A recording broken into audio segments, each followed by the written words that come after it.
Exotech, c'est une société assez jeune. On a été fondé en 2015 par Renaud Heitz et moi-même. Chez Exotech, nous fabriquons des systèmes de préparation de commandes. L'idée d'Exotech, ça a été de mettre une flotte de robots au service de l'opérateur.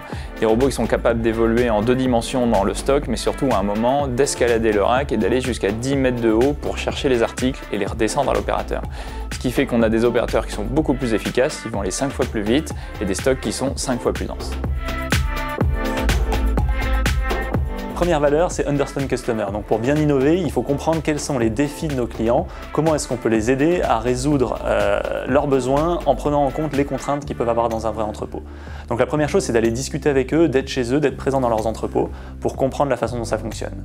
La deuxième chose, c'est d'avoir une équipe avec des roboticiens passionnés, des roboticiens ultra talentueux qui vont réussir à mettre en face de ces besoins des solutions techniques, des idées, en se basant sur ce qu'on appelle l'industrie 4.0, c'est-à-dire des choses plus légères, plus agiles, avec plus de logiciels et d'interconnexion. Notre but, c'est d'arriver à faire des entrepôts de plus en plus automatisés et avoir vraiment une vision end-to-end, considérer l'entrepôt comme un petit peu une machine à produire des colis pour les clients.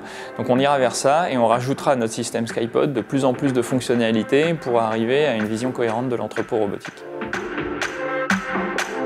Alors Exotech connaît une forte croissance depuis plusieurs années. À la fin de l'an dernier, nous étions 50, cette année, nous sommes 120.